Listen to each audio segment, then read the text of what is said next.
ابو بکر کا بیٹا تھا, جینز ابو بکر کے تھے.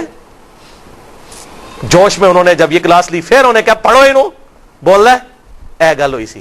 پھر وہ چھپ گئے, اور یہاں پر حضرت عائشہ نے پھر اس کو چپ کروایا مروان کو, اور ساتھ ایک بات کہی جو اس حدیث میں موجود ہے, اور کہا مروان تو ابو بکر کی اولاد کے بارے میں بکواس کرتا ہے, تیرے باپ کے بارے میں حضور صلی اللہ علیہ وسلم نے فرمایا تھا حکم پر لعنت, حکم کی اولاد پر لعنت, تو اسی حکم کا بیٹا ہے مروان بن حکم, تو اپنے باپ کی پشت میں تھا جب اللہ کے نبی تجھ پر لعنت کر کے گئے تھے.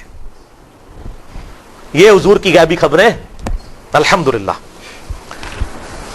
اور ایک اور غیبی خبر سنیں, مسند ابی یعلا میں انٹرنیشنل نمبر کے مطابق 6461, جسے شیخ البانی بھی صحیح کہتے ہیں, شیخ زبیر علی زئی صاحب بھی ٹھیک کہتے ہیں, کہ سیدنا ابو ہریرہ کہتے ہیں کہ آپ صلی اللہ علیہ وسلم نے ایک خواب دیکھا کہ آپ کے منبر پر بنو حکم, یہی مروان بن حکم اور اس کی اولاد, اچھل کود رہے ہیں. تو حضور بڑے غصے کی حالت میں گھر سے باہر نکلے, اور آپ نے کہا کہ میں نے بنو حکم کی اولاد کو اپنے ممبروں پر بندروں کی طرح اچھلتے ہوئے دیکھا ہے, یعنی میرے بعد یہ میرے ممبروں پر آ کر بیٹھیں گے. اور حضرت ابو ہریرہ کہتے ہیں اللہ کی قسم اس خواب دیکھنے کے بعد حضور صلی اللہ علیہ وسلم جتنے دن زندہ رہے, چند دن پہلے آپ نے خواب دیکھا, آپ کو کسی نے ہنستے ہوئے نہیں دیکھا. آپ اتنے غمگین ہوئے کہ یہ مستقبل میں ہونا ہے. تو آپ صلی اللہ علیہ وسلم نے امت کو پہلے ہی اس حوالے سے خبردار کر دیا. اور صحیح بخاری میں 3605 نمبر حدیث ہے, حضرت ابو ہریرہ کہتے ہیں کہ حضور صلی اللہ علیہ وسلم نے مجھ سے ارشاد فرمایا تھا کہ میری امت کی بربادی قریش کے چند نوجوان لڑکوں کے ہاتھوں میں ہوگی. اور حضرت ابو ہریرہ کہتے ہیں میں اگر چاہوں ان لڑکوں کے نام, ان کے قبیلوں کے نام, ان کے ماں باپ کے نام بھی بتا دوں, حضور مجھے بتا کر گئے تھے. بلکہ صحیح بخاری میں 120 نمبر روایت ہے, حضرت ابو ہریرہ اسی کانٹیکسٹ میں کہتے ہیں کہ میں نے حضور صلی اللہ علیہ وسلم سے 2 پیالے لیے, ایک تو میں نے تمہیں بتا دیا جو حدیثیں بیان کرتا ہوں, اور ایک چیز ایسی ہے جو تمہیں بتا دو تم میری گردن کاٹ دو. کیوں؟ بنو امیہ حکومت میں تھے, انہی لڑکوں کے نام تو حضور بتا کے گئے تھے, انہوں نے امت کا جنازہ نکالنا ہے, تو تم میری گردن مار دو. یہ جو بات صوفی کہتے ہیں نہیں وہ علم لدنی تھا, وہ علم لدنی نہیں تھا, وہ ان لوگوں کے نام تھے. اگر علم لدنی ہوتا تو سلاسل, چشتیہ, قادریہ اور سہروردیہ میں ابو ہریرہ بھی کہیں پر ہوتے, وہ تو ہے ہی نہیں ہے کہیں. ٹھیک ہے جی. جس طرح حذیفہ ابن یمان کو منافقین کے نام بتائے, حضرت ابو ہریرہ کو بنو امیہ اور بنو حکم کے ان لونڈوں کے نام, ان لڑکوں کے نام بتائے جنہوں نے امت کا بیڑا غرق کرنا تھا. حضرت ابو ہریرہ ڈرتے تھے, اور یہی تمام محدثین نے بخاری کی حدیث 3605 اور 120 کے اندر خود ابن حجر اسقلانی نے بھی لکھا. اور علم لدنی پہ میرا لیکچر ہے 55A, اگر کسی کو شوق ہو تو وہ دیکھ سکتا ہے. تو ابن حجر اسقلانی نے پھر کئی طرق جمع کیے کہ حضرت ابو ہریرہ پھر دعا کرتے تھے اے اللہ مجھے 60 ہجری تک باقی نہ رکھنا, اور نوجوان لڑکوں کی حکومت سے پہلے پہلے موت دے دینا. 60 ہجری میں حضرت میر معاویہ فوت ہوئے اور یزید تخت نشین ہوا, اور 61 ہجری میں ایگزیکٹ 50 سال کے بعد حضور صلی اللہ علیہ وسلم کے دنیا سے جانے کے واقعہ کربلا ہو گیا. حضرت ابو ہریرہ کہتے تھے یا اللہ مجھے موت دے دینا. 59 ہجری میں حضرت ابو ہریرہ فوت ہوئے, انہوں نے وہ 60 ہجری والا زمانہ نہیں پایا. یہ سارے طرق ابن حجر اسقلانی نے نقل کیے انہی حدیث کے تحت.